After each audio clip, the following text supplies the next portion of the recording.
ओम शांति। जो व्यक्ति दवाई खाने से कतराता हो वो ऑपरेशन के नाम से तो कोसों दूर भागता है। तो ऐसी ही कुछ कहानी है हमारी दीदी सूरजमुखी की। उनको दवाई खाना भी पसंद नहीं है, दवाई चोर कहो। तो बात आ गई ऑपरेशन की। कुछ बीमारी ऐसी थी जिनका ऑपरेट करना ज़रूरी था। उस ऑपरेशन को खींचते खींचते 20-25 साल तक ले आई। जब एंड मोमेंट आया और वो भी ज़बरदस्ती ऑपरेशन कराया गया। खैर ऑपरेशन हो गया, सक्सेस हो गया, ठीक होने लगी। लेकिन परीक्षा की घड़ी देखिए कि जब उस ऑपरेशन के बाद उसकी जांच की रिपोर्ट आई तो उसमें फर्स्ट ग्रेड का कैंसर आ गया। सुना तो जैसे पैरों तले ज़मीन खिसक गई। बात उसकी नहीं थी, बीमारी तो किसी को भी हो सकती है। बात परिवार ये सोच रहा था, जो इंसान दवाई नहीं खा सकता वो इस बीमारी को कैसे फेस करेगा। बस एक डॉक्टर को तो याद करते ही करते हैं, लेकिन सबसे बड़ी याद उस रूहानी डॉक्टर को। बस यही एक मन में संकल्प था सभी का, चाहे वो सेंटर की बहनें हों, चाहे लौकिक परिवार वाले हों।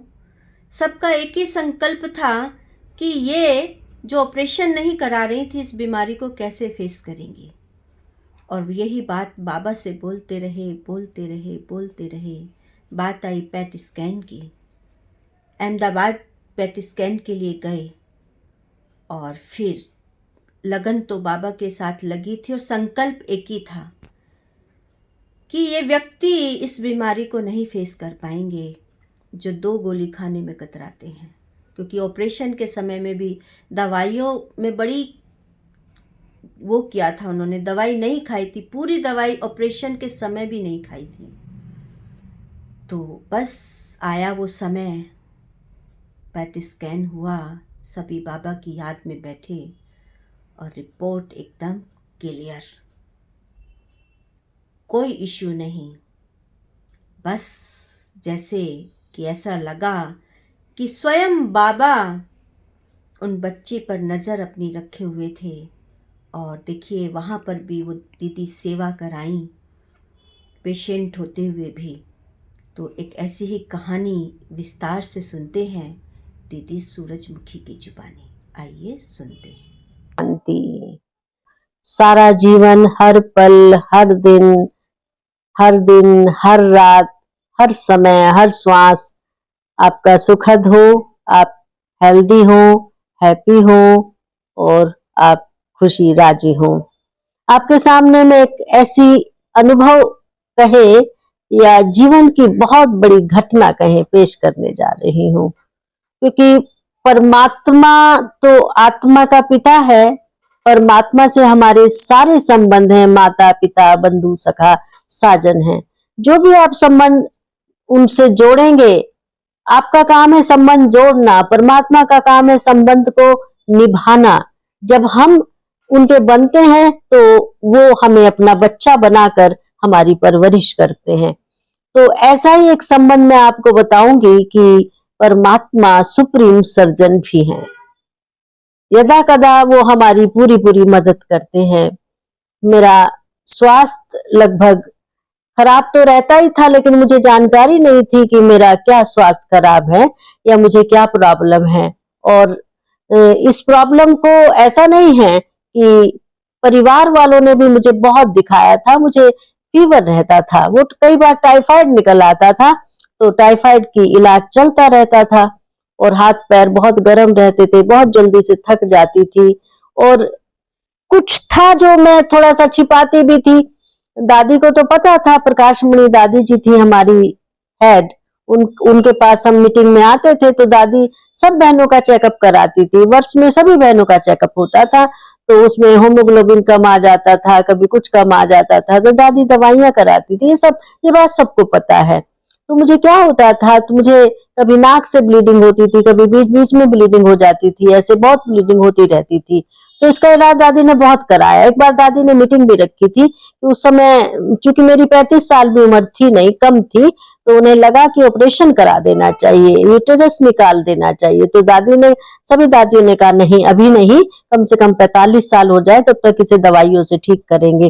फिर वो दवाई करते रहे, भूल भी जाते थे क्योंकि हिम्मतवान तो थे ही, ताकत भी थी, और हम सब मेहनत करने वाले बच्चे रहे हैं, हमने बहुत काम किए हैं, तो इसलिए हमें ऐसा तो कुछ लगता नहीं था कि हम कुछ काम नहीं कर सकेंगे। काम करते थे और आराम कर लेते थे बीच बीच में। काम तो बहुत होते ही थे, ऐसा तो था नहीं इस काम को कोई दूसरा कर लेगा। जब हमें ही करना होता था तो हम खुद उस सब कामों को करते थे। तो हुआ क्या कि धीरे धीरे बहुत समय बीत गया।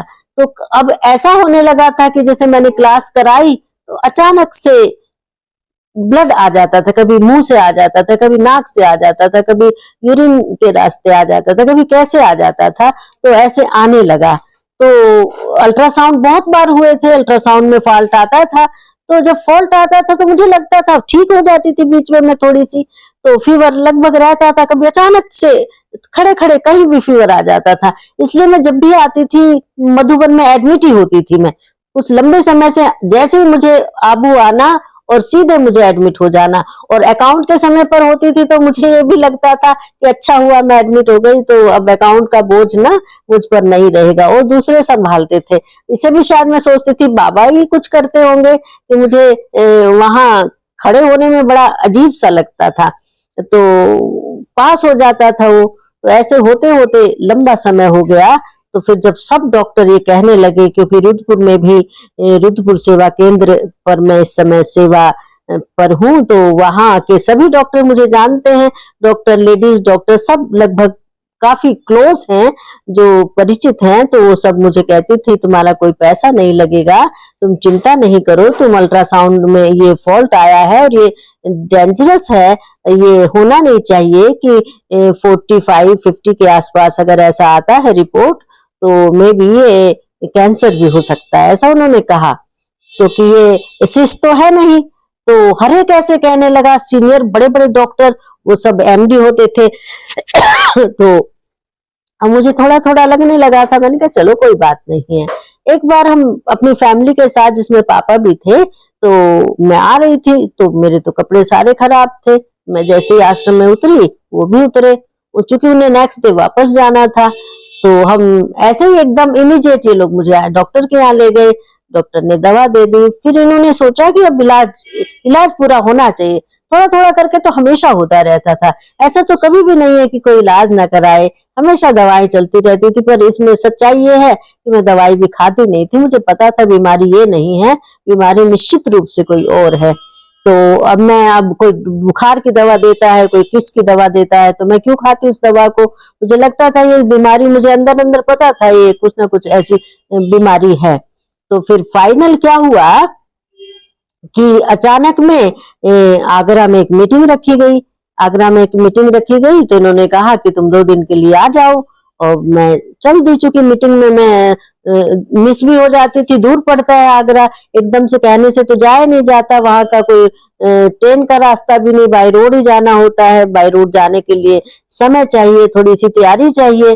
तो ज्यादातर मेरी मीटिंग मिस हो जाती थी। फिर इन्होंने कहा कि हर बार मीटिंग मिस करते हो तो ये ठीक बात नहीं है। तो मैं चली गई, हालांकि मेरा स्वास्थ्य ठीक नहीं था। इन्होंने मेरा वहां भी अल्ट्रासाउंड कराया तो बहुत बढ़ते बढ़ते पता नहीं 27/, ऐसे ऐसे कुछ हो गया। उन्होंने, डॉक्टर ने कहा इमीडिएट इनको भर्ती कीजिए।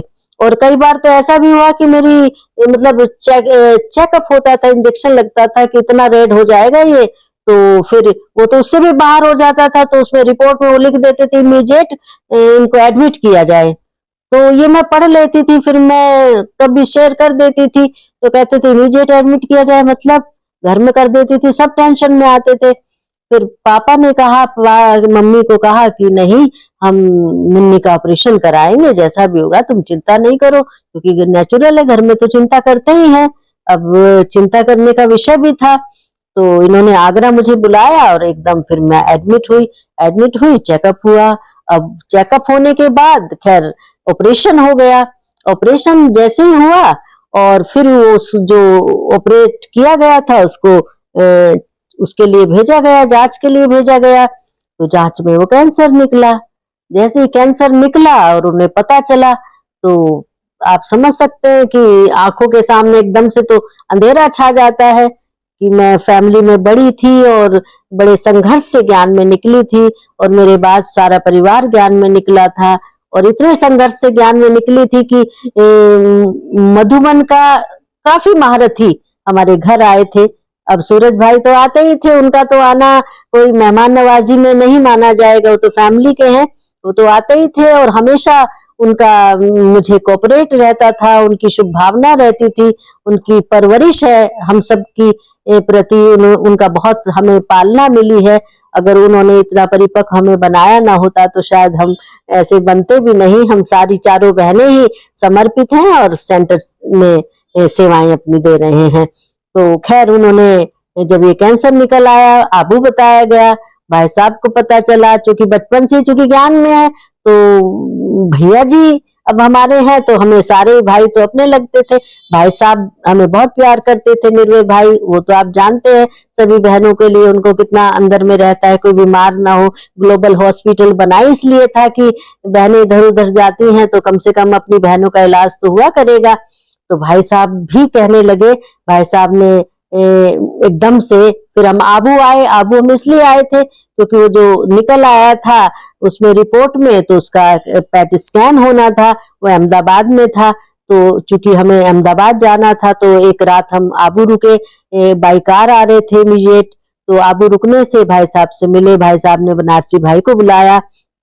वो रतन मोहिनी दादी की सेवा में पहले ही अहमदाबाद में थे तो उसी समय वो आए थे कई दिनों के बाद। तो दादी की सेवा में रहने से थकान तो होती है क्योंकि हर टाइम उनके पास खड़ा रहना होता है, बैठना होता है।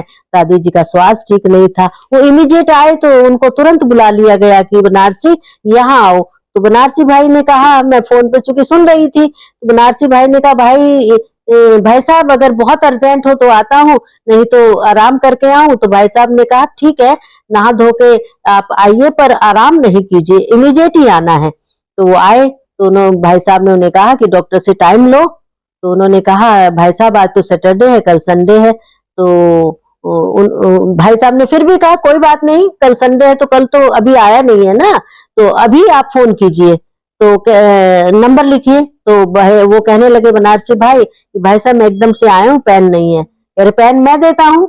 तो उन्होंने पेन दिया, उन्होंने नंबर लिखा, उन्होंने 2-3 नंबर उन्हें दिए, तो उन्होंने मिलाए, खैर टाइम ले लिया। तो कहा अभी इनको भेजिए। अभी वो वहां जाके रुके, जो सेंटर है वहां पे नाम बताया, उसका थोड़ा सा मुझे ध्यान नहीं है, जहाँ सब जाते हैं हॉस्पिटल के आसपास ही है वो। तो फिर वहां का उन्होंने हमें पता दे दिया, इमीडिएट हमें भेजा। लेकिन मैंने कहते सुना था, बनारसी भाई को कहते सुना था भाई साहब को कि भाई साहब अब इसका जीवन अंधेरे में चला जाएगा, शायद कीमो देनी पड़ेगी, ये करना पड़ेगा। वो मैं सुन रही थी। तो अब मुझे फिर कुछ लगने नहीं लगा था, मुझे बिल्कुल, मैं निश्चिंत सी थी और मुझे खुद पे बहुत, मुझे ऐसे लग रहा था कि जैसे एक अंदर से मैं जागृत हो चुकी थी, मैं अंदर से मुस्कान मेरे अंदर आ गई थी। लेकिन बाकी सब लोग तो फिक्र ज्यादा थे, सब सीरियस थे, खाना तक कोई खा नहीं रहा था फैमिली वाला, बहनें तो चारों साथ ही थी और बाकी के सबके फोन इतने आ रहे थे और परिवार से भी 2-3 लोग साथ थे, वो साथ ही गए थे, सोए थे ना खाए थे ऑपरेशन के दौरान। तो अब वो सीधे लेके गए। अब सबसे बड़ी बात मैं जो आपको अभी बताने जा रही हूँ, तो पापा कहा करते थे कि ऑपरेशन हम कराएंगे, दरअसल वो कोरोना में चले भी गए।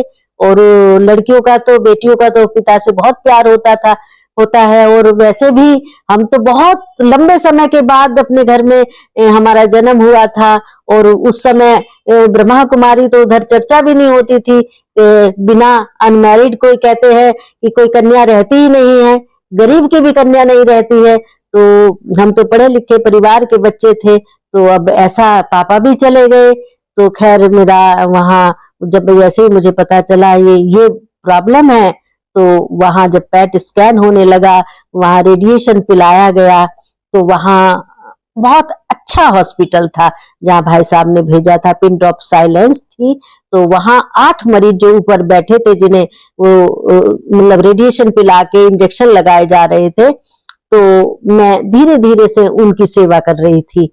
मैंने कहा तो सब यंग थे, एक आध को छोड़ के कोई छोटी उम्र का। मैं उनसे पूछ रही थी, वो कह रहे हम तीसरी बार पेट स्कैन करा रहे हैं कंफर्म करने के लिए। कोई कुछ कह रहा था, कोई कुछ कह रहा था, और मेरी वेन नहीं मिली थी तो मेरा कोहनी में वो लगा हुआ था, तो बार बार वॉशरूम भी जाना पड़ता था, तो मैं हाथ यूज नहीं कर पाती थी। एक भाई मुझे वॉशरूम कराता था, वहीं का पेशेंट था वो भी मेरे साथ बैठे थे। मैं उनकी चूंकि सेवा कर रही थी, वो देख रहे थे मेरे हाव भाव को, और मैं सबकी सेवा कर रही थी। वो देख रहे थे ये खुद कितनी ये मतलब पेशेंट है, और देखो कैसे किसी की सबकी सेवा कर रही है। फिर क्या हुआ, फिर मैंने उनसे कहा कि आप मेरी एक हेल्प करेंगे, तो उन्होंने कहा बताइए। मैंने कहा मेरा थोड़ा सा ये पूरा जग भर के वो पीना था, मुझसे पिया नहीं जा रहा था, मेरा ये पिलवा दीजिए आप, थोड़ा थोड़ा सा आप 8 के 8 बांटेंगे। तो उन्होंने कहा नहीं बिल्कुल नहीं, ये तो आपको पीना है, आपको ठीक होना है, देखो ये तो चेक नहीं हो पाएगा आपका, वो नहीं चेकअप नहीं हो पाएगा, इसको नहीं पिएंगे तो कुछ आएगा ही नहीं, यही तो मेन है। तो खैर धीरे धीरे पिया। पीने के बाद जब मशीन में लिटाया गया, तो मशीन में लिटाने के बाद उन्होंने कहा कि इंजेक्शन हम लगाएंगे आपको, और उसमें थोड़ा दर्द होगा, लेकिन आप आराम से लेटे रहिएगा और बस शांति से लेटे रहना। अब वो हाईटेक मशीनें थी, ऐसा नहीं था भाई साहब ने जो मुझे बताया था, मेरे भाई साहब ने कि ऐसा ऐसा होगा, क्योंकि उनका भी कई बार हो चुका था कि घड़ घड़ की आवाज होगी, इतना स्कूल होगा। स्कूल तो था लेकिन घड़ घड़ की कोई आवाज नहीं थी, बिल्कुल साइलेंस में मैं लेटी थी। तो कहा कि नींद आ जाएगी, ऐसा इंजेक्शन भी दिया हुआ था, लेकिन उसके बाद जब लेटने के बाद एक इंजेक्शन लगेगा उसमें आपको पेन होगा, बस थोड़ा सा हिलना मत, आप उस पेन में हाथ मत हिलाइएगा, बस इतना ध्यान रखिएगा। तो मैं उस मशीन की, उसमें एक म्यूजिक सा हल्का हल्का बज रहा था, और मुझे अचानक से बाबा दिखाई दे रहे थे, साकार बाबा, अव्यक्त रूप उनका दिखाई दे रहा था। और एकदम आनंद से, मुझे तो था कि अब निश्चित रूप से जाना है, ये मेरी यात्रा है, यात्रा का लास्ट आखिरी पड़ाव है, तो मैं इसे ऐसे गमगीन होके मैं क्यों जाऊं। मुझे तो बहुत मुस्कुराते, मुझे तो घर जाना है, मैं जहां से आई हूँ इतनी मतलब इतनी वैल्यूबल आत्मा नीचे आई है, तो क्या वैल्यूबल आत्मा ऊपर नहीं जाएगी, अपने घर तो जाएगी ना वो। ऐसे मुझे तो आभास हो रहा था अंदर अंदर, लेकिन बाबा मुझे दिख रहे थे। तो क्या कहते हैं, वो सारी गुजराती डॉक्टर्स थी। तो एक बहन जब पूरा हो गया, तो मैं थोड़ा सा बाहर को उन्होंने मुझे किया मशीन से, तो मैंने उस बहन को, डॉक्टर को कहा कि बहुत ज्यादा दर्द होगा क्या, इंजेक्शन अब लगेगा। तो कहो तो कब का लग चुका, आपको दर्द नहीं हुआ। मैंने कहा नहीं, तो मुझे तो पता नहीं चला आपने कब मुझे इंजेक्शन लगाया, कब क्या हुआ, नहीं। तो कहा अच्छा नहीं, हम तो अब तो आपको बाहर आना है, आप बाहर आ जाइए। तो जब देखा उन्होंने, तो उन्होंने कहा कि वो गुजराती बहन थी, तो उन्होंने कहा बहन आपका तो कुछ भी अच्छा नहीं आया है, आपको तो कुछ भी अच्छा नहीं है। तो अपनी भाषा में ऐसा कह रही थी, मैं तो और थोड़ा सा सहम गई। मैंने कहा कुछ भी अच्छा नहीं है का मतलब है तो शायद वहां पूरे शरीर में ही ये फैल गया होगा। तो मैंने कहा अच्छा, तो कोई बात नहीं है, कुछ भी अच्छा नहीं है तो अच्छा नहीं है तो अच्छा हो जाएगा। तो उन्होंने कहा दोबारा करना पड़ेगा, कुछ भी अच्छा नहीं है मीन्स तुम्हारी कोई रिपोर्ट ही नहीं आई है, पहली बार हुआ है तुम्हारे उसमें हुआ है ये कि ये क्लियर कुछ नहीं आया, इसमें कुछ आया ही नहीं है, ये बिल्कुल स्टॉप हो गई है मशीन। तो चूंकि इतना लंबा समय भूखे पेट था वो, तो उन्होंने कहा कि अब नीचे जो थे, जो मेरा इंतजार कर रहे थे, जो मेरे साथ पेशेंट ऊपर गए थे, सब नीचे आ चुके थे, वहां कोई कम्युनिकेशन तो हो नहीं रहा था। डॉक्टर से लोग एक आध बार पूछते थे, वो कहते आएंगे आएंगे, तो ये और चिंतित सब हो गए थे, इनका तो खाना पानी कब से बंद था। तो ये मेरा इंतजार कर रहे थे, मैं आई नहीं, चूंकि दोबारा फिर उतना ही टाइम लगना था, फिर एक जगह रेडिएशन पीना था। तो खैर उन्होंने एक परमिशन दी कि आप 1 कप चाय पी लीजिए, और चाय हम ही आपको देंगे और 2 बिस्किट खिलाएंगे। तो मैंने कहा मैं चाय तो नहीं पीऊंगी, कि नहीं चाय पीनी पड़ेगी आपको, चूंकि दोबारा होना है। तो अब वो आधार कार्ड से शायद कुछ सिस्टम होगा, कोई ये ना कह दे कुछ मिला दिया है पेशेंट को, तो आधार कार्ड उनको लगाना था उसमें। तो आधार कार्ड लगा के चाय बिस्कुट देना था, वो बताते हैं ऐसा, मुझे तो कुछ नहीं मालूम है, मैंने तो पहले ही मना किया था मुझे नहीं पीनी है। वो कहते हैं तुम्हारा स्लिप ही निकल के नहीं आई आधार कार्ड से, निकला ही नहीं कुछ भी। और जबकि अब मुझे तो पता नहीं क्यों नहीं निकला, ये तो मशीन का फॉल्ट हो सकता है, फिर पता नहीं मशीन बंद हो गई, फिर चाय रहने दी गई, जब निकला नहीं तो वो ऐसे नहीं दे सकते थे। तो ये भी एक बात थी कि पहले वो मशीन बंद हुई या जो भी हुआ उसमें फॉल्ट, फिर ये आधार कार्ड की मशीन भी बंद हुई।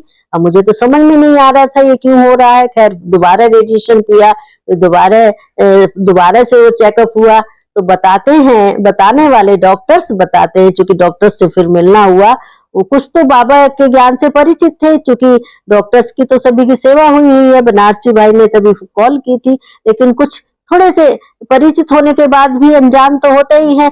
तो कहने लगे जो तुम्हारे बाबा है ना, ये बाबा जब तुम्हारा ये हो रहा था पेट स्कैन, ये साथ में खड़े थे। तो उन्होंने बताया कि इधर नीचे जो बैठे थे फैमिली वाले, वो देख रहे थे कि उन्हें अंदर से अनुभव हुआ कि तुम्हारे पापा और ये ब्रह्मा बाबा तुम्हें देख रहे थे, तुम पर दृष्टि डाल रहे थे, तुम पर नजर, वो उन्होंने करके भी बताया कैसे कैसे दोनों खड़े थे और लगातार तुम्हें देख रहे थे। कहने का भाव मेरा ये है कि जीवन में कठिन समय तो आता है, और जितनी भी महान आत्माएं हुई हैं वो कठिन दौर से जरूर गुजरती हैं। जब तक कठिन दौर से गुजरेंगे नहीं तो उन्हें कैसे अपने जीवन में उस मजबूती का, वो अनुभव का पता चलेगा कि कठिन दौर भी जीवन में आता है और कठिन दौर ही इंसान को महान बनाता है। मजबूती की कसौटी यही है कि परीक्षा न हो तो पास कैसे होंगे और अगला कदम आगे कैसे बढ़ेंगे, उन्नति की ओर कैसे बढ़ेंगे। तो जीवन में बहुत सारी समस्याएं होती हैं। लोग कहते हैं इसका तो नाम ही बहुत बुरा है, कैंसर का तो नाम ही बहुत बुरा है। तो आप देखिए मैं आपके सामने आज बैठी हूँ, और सबसे बड़ी बात है ये 19 जून को ऑपरेशन मेरा हुआ और एक हफ्ते के अंदर रिपोर्ट आई, और 19 जून को होने के बाद 24 जून को मैंने स्पीच की थी मम्मा डे पर। और मैं चूंकि आगरा में थी, आगरा में भयंकर गर्मी होती है, तो पता नहीं किसी काम के कारण इन लोगों को बिजली का कोई काम था, बहुत जरूरी ऐसा काम था जो हो नहीं पा रहा था। मैंने कहा मैं चलती हूँ। तो मैं चूंकि गाउन में ही थी और वैसे तो दिक्कत तो थी ही, कमजोरी तो थी, आप समझ सकते हैं, लेकिन फिर भी मैं गई। और मैं गई तो पूछने लगे, उन्होंने प्रणाम किया, बैठे थे। बैठी तो मैं शांत बीमारी की वजह से थी, उन्हें लग रहा था कि तपस्या में बैठी हैं और तपस्वी हैं, और तपस्वी तो थे ही खैर, पर उन्हें कुछ जितने थे उससे भी ज्यादा कुछ अनुभव हुआ। तो उन्होंने कहा बहन तुम्हारे हाथ में ये लाल लाल सा क्या हो रहा है? मैंने कहा बहुत गर्मी भैया, शायद घाम निकल आया, ज्यादा घाम निकल आया है। तो उन्होंने मुझे वहां बैठे बैठे उन्होंने कहा कि बहन फिर परिचय लिया कि मैं तो उत्तराखंड से हूँ, और कहा हाँ आप तो बहुत अच्छे मौसम में वहां रहती हैं तो आपको गर्मी ज्यादा फील होती होगी, हम आपको एक एसी गिफ्ट देते हैं। तो उसी समय उन्होंने एक एयर कंडीशन गिफ्ट किया। आप ये देखिए कि एक बीमारी में, अभी आप मुझे एक हफ्ता भी नहीं हुआ था और मम्मा डे पे मैंने स्पीच करके मैं वहां आई। उसके बाद जब रिपोर्ट आ गई तो मैं आबू आई, बाई रोड आबू आए, बाई रोड अहमदाबाद गए, फिर वहां पे हुआ, फिर रिपोर्ट पॉजिटिव आई, मतलब उसमें सब कुछ अच्छा रहा। फिर यहाँ आके फिर वापस आए तो भाई साहब भी खूब हंसे। भाई साहब ने कहा तुम तो बच गई, मेरे पांव के तले से धरती निकल गई थी। उस समय इतना नहीं डराया था, उस समय तो बड़ी बहादुरी कहानी किससे सुना रहे थे, हंस रहे थे, ऐसा होगा वैसा होगा, ज्यादा कुछ नहीं होगा और सब कुछ अच्छा होगा। लेकिन अंदरूनी रूप से कह रहे थे कि बनारसी ध्यान रखना, इसको ये पता नहीं लगना चाहिए, बिल्कुल भी पता नहीं लगना चाहिए कि कहाँ क्या खर्च हो रहा है। पैसे की बात इसके सामने बिल्कुल मत करना। मैं तो नहीं जानती ऐसा उन्होंने क्यों कहा होगा, पर मुझे इतना फख्र जरूर होता है, इतना प्राउड होता है कि ऐसे भी अलौकिक माता पिता, अलौकिक वरिष्ठ भाई, अलौकिक परिवार होता है जो ये भी फिक्र करता है कि इसको ये पता चला कितना पैसा खर्च हो रहा है तो ये पता नहीं क्या सोचेगी। अब मैं क्या सोचती, मुझे तो कुछ सोचने के लिए बचता नहीं है। मैं सोचूंगी क्या, मेरे पास होता तो मैं वो दे देती हूँ, नहीं होता है तो मैं शांत रहती हूँ, क्योंकि जो कुछ है तो सब कुछ बाबा का और सदा से ही बाबा का। ये दुनिया कभी भी किसी की नहीं हुई है, चाहे इसमें जो भी आया है, जैसा भी है, अपना कैसा भी पाठ सब आत्माओं ने बजाया है, लेकिन आखिर तो ईश्वर को ही याद किया है सभी ने। तो कहने का भाव मेरा फिर से यही है दोबारा कि कभी भी जीवन में कुछ भी आ जाए, परमात्मा पे पूरा भरोसा रखना चाहिए, विश्वास रखना चाहिए। अंत तो विश्वास ही काम आता है और यही हमारी जीत है जीवन की। ओम शांति।